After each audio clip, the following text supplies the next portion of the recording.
Please always consult with your physicians prior to making any changes to your treatment plan. Music is courtesy of Ryan Hamner. Welcome to Living with Scanxiety, the Cancer Podcast, a podcast geared to help you navigate the pediatric cancer world. As a mother of a child who battled a soft tissue sarcoma for over a year, your host, Rosaria Kozar, understands and will help guide you through your journey. She brings the knowledge of experts, families, survivors, and other organizations tied to the pediatric cancer world to your doorstep. Her mission is to inform, support, and promote hope for you and your family. This is where hope lives. This is where hope thrives. Together as one, we all laugh and we cry. So within our network, we were able to facilitate a mortgage payment for this particular family who had reached out. So yes, we can provide services such as connecting you with our network across the United States to help you in times of need, which is absolutely wonderful and invaluable to know. Hi, it's Rosaria here, and I am sitting with Blair Scroggs. She is the Public Relations Coordinator for the American Childhood Cancer Organization, known as ACCO. She is one of the most kindest people, as she just happened to fall into our community when it was September, which we all know is Childhood Cancer Awareness Month. And from then she progressed and went on to becoming part of the ACCO community and our community. So we are so honored to have her here. She's going to talk about what the ACCO can do for us, a little bit about it, and I'm just so excited to have her here. So welcome, Blair. Hi, thank you. Thank you for having us. You're welcome. And I just want to start off. My first question is, if my child was newly diagnosed, what would the ACCO do for us? Or do we have to advocate for utilizing your organization? And how do I do that? So that's a two-part question. So number one, you can register for free resources. So we provide these amazing resources for educational purposes. So there's a medical play kit that we deploy, and basically it will go to your child. It will have our Cozy the Cat. It will have several other resources that kids can actually learn through play therapy, and that's for our medical play kit. It's free to any parent or hospital that actually registers for it. We have educational books, including journals. I can get into those if you really are interested in those. We have journals that you can kind of keep up with the materials. We also have books that are specifically targeted towards specific cancers, like the DIPG book that was actually written by a mother and our CEO, and it is a comprehensive book that talks all about DIPG. We also have other books tailored specifically to certain age groups, and then we also have a sibling-specific book that is perfect for telling siblings about cancer, why their sibling is sick, what's going on with them. So we've got a lot of things that we definitely send out that help specifically. We've also got a emotional communication kit, which was donated by La Roche-Posay, and they have this kit where you draw the specific emotion that you're feeling that day. So if you can't specifically say, I'm feeling sad, I'm feeling mad, they could draw it instead, or they could point to a sticker that does the same thing. The last kit that we offer is the comfort kit. It has the softest blanket you could ever imagine. And it's just so cozy, and we highly recommend getting that blanket. It actually, if you register for our resources, everything that I just mentioned actually comes with it. And it's phenomenal. You certainly do not have to advocate with us, but we obviously encourage it later on when the time is right. We always have advocacy plans in place, and so we're constantly advocating for childhood cancer. So it's definitely not something that we require, but it is something that we encourage. In terms of advocacy, I mean, do we need to go on your website and fill out forms? And can we get all of these kits or one, or how does that work? So for the resources, once they click, so if they go on our website, they can hit get help. And then under that, you hit resources. Once you hit the order resources, you fill out all the information. It asks for the child's name. It asks for the hospital they're being treated at, the child life specialist. And the reason that we ask for that is so that we can get information about that child, where they're being treated. Obviously, this is not shared with anybody. It's just internal. And then it'll ask for the child's information, the diagnosis, the subtype. So I'm looking at our form right now. So if I put in something like acute lymphoblastic leukemia, then it's going to ask for the subtype. And then there's, obviously 4 different kinds, but it will ask that. And then you're able to register for our free resources. My recommendation, register for everything so that you have it. Mm-hmm. You can also send books to your teachers. So if there's a child who is currently in school, you can send the books as well to the teachers so that the teachers can prepare the students as well. That's fantastic, because the students are not necessarily going to have seen a child going through treatment, whether it's the tubes or the hair. And same with the teachers. It might be shocking for them as well. So that's great. And it seems like from what you're saying, you have an extensive amount of literature for the family on your website. But do you have other services that people would be surprised about?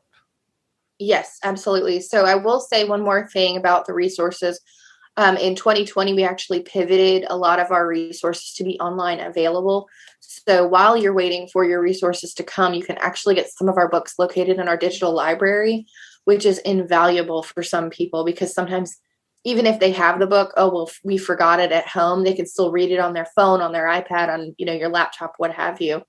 But in terms of other services that we provide, we have a program called the Founding Hope program. Mm-hmm. So families across the country can, if they feel so compelled, they can start their own, basically their own Founding Hope fund. And so a lot of our Founding Hope funds will start in memory of a child or in honor of a child who has fought cancer. And so most recently, I can tell you that a family reached out to With Grace, which is the Grace Eline, who was at the State of the Union. They reached out to With Grace and they said, can you help us? And Grace and her mom, Aubrey, had said, we'd love to help you, but we can only do so much. Let me refer you to another Founding Hope within our network. So within our network, we were able to facilitate a mortgage payment for this particular family who had reached out. So yes, we can provide services such as connecting you with our network across the United States to help you in times of need, which is absolutely wonderful and invaluable to know. That's pretty amazing.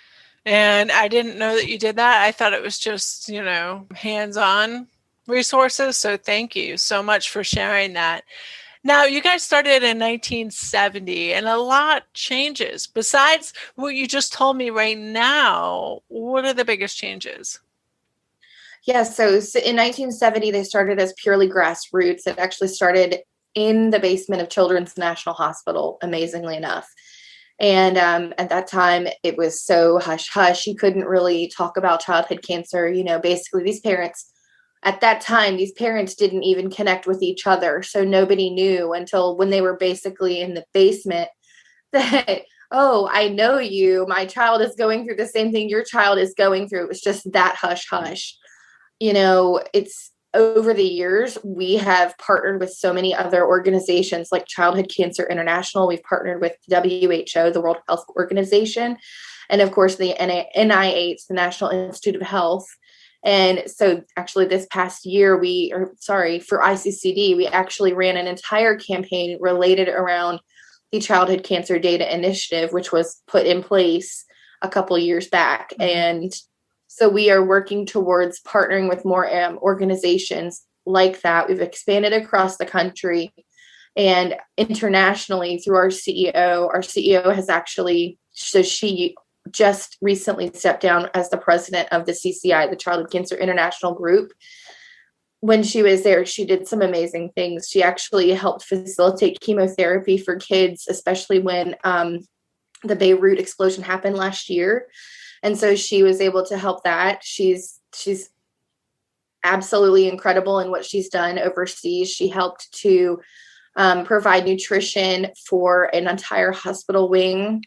And all of this international information is actually on our website. It's pretty incredible what we've been able to do internationally. And then, we've obviously partnered with various companies throughout the United States, including Amazon, La Roche-Posay, both internationally and domestically. And then also GelCert, which they're fantastic. And then obviously last year we did have to evolve a little further, and everything has been virtual. So most of our events had to go virtual. All of our events had to go virtual. And then most of our resources we actually put virtual. And if you go on our website under the coronavirus links, you'll see a ton of them there. We've got a survey on there about the coronavirus, and actually the impact just came out last week. So if you're interested in what the impact of coronavirus is for our community, it's actually on there, which is pretty interesting. But we've got activity sheets, we've got games, we've got paper dolls on there, like actual games that you can print out and have your kids play. So if they're in the hospital, it's really fun. Our digital library, we started a community engagement called Circle Up. And so every Wednesday we were running videos to engage the community. It's actually starting back up. Actually, it started back up this past Wednesday, and it's just going to go through the year. We have a really fun cooking segment that we run with Stephen Cancer Crusher. And so he cooks for us. He actually got the attention of Gordon Ramsay last year. Ooh. So he will be upcoming, hopefully this year, fingers crossed, he will be cooking with him. So that'll be amazing. ACCO is very excited to attend that and help Stephen with. If you need anybody else to go, I am readily available. I know. I volunteered myself as soon as we got that word as well. We definitely like to engage the community, and we're working on some other community engagement opportunities coming up very soon. Fantastic. And 5 years from now, I mean, you've come so far from 1970, but what is your 5 or 10? I don't know how you plan out, but what's your 5-year plan? Where do you want to see yourself go? Obviously, just increased revenue. And the reason that I say that is because obviously we want to help touch as many families as possible. We want to be able to help as many people as we can, and just cover support costs while kids are in treatment and funerals, unfortunately. And I'd personally like to get the expanded advocacy program, because currently we are working on advocacy, and we have some really great things coming. We just started monthly trainings. So we're doing monthly virtual trainings for advocacy. Our action days are actually coming up in April, and we help advertise that. And then we've got some monthly trainings that we're working on as well that are helping the community learn how to advocate and use their voice for good. Mm-hmm. If I want to know immediate things about your organization, where can I look? Absolutely, our social media. You'll see the same content across all of our channels: Facebook, Instagram, LinkedIn, and Twitter. And I can give you all of those links, but I would definitely say keep up with our social media. In addition, you could sign up for our newsletters. We send them out, various newsletters throughout the month. Fantastic. So definitely check that out. Now, as a wrap up, and I just want to say thank you so much for joining us, giving us all this information. But I have a question for you. It's our 3rd season, so we had to add something in that's new, and answer as quick as you can, and we'll find a little bit more about you as an individual. So if you could write a book about yourself or your life experience about anything, actually, what would it be called? So myself personally? Yeah, in your mission, whatever you want. So myself, I think maybe adapt. And for ACCO, I would say cure. Mm-hmm. And on adapt, what would it say on the back? So just career-wise, obviously, I've had a couple curveballs thrown my way, and I've always found a way to adapt and change and pivot and figure it out. So be motivational. Yeah, absolutely. And what about ACCO? What do you think? You know, we're a community of families who are looking to obviously eradicate cancer. So that's why we are always striving for a cure. I appreciate everything that you do. What song represents your life? You, not ACCO, your life at this time. Oh gosh, that is so tough. I love the song Always Remember Us This Way by Lady Gaga and Bradley Cooper. That is awesome. I love that song too. I can't, it's great. I will tell you, like, the minute that soundtrack was released, I listened to I knew the songs before I saw the movie. And I've actually been obsessed with that soundtrack since then. So I can't get enough of it. So if you had the choice to read minds or tell the future, what would you prefer? Probably tell the future. Tell the future. And if you could fly or be invisible, what would you choose? Fly. Fly. I would choose to fly too. I'm with you on that. Yeah. It just seems like fun. And plus travel would be cheaper, right? Exactly.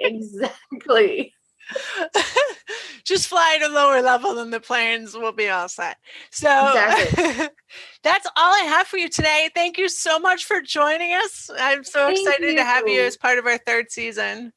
Thank you so much. Thank you for having us on as well. And we look forward to seeing this or hearing this podcast. Thank you for tuning in to Living with Scanxiety. Please subscribe to hear more informative discussions like today's. Music is courtesy of Ryan Hamner.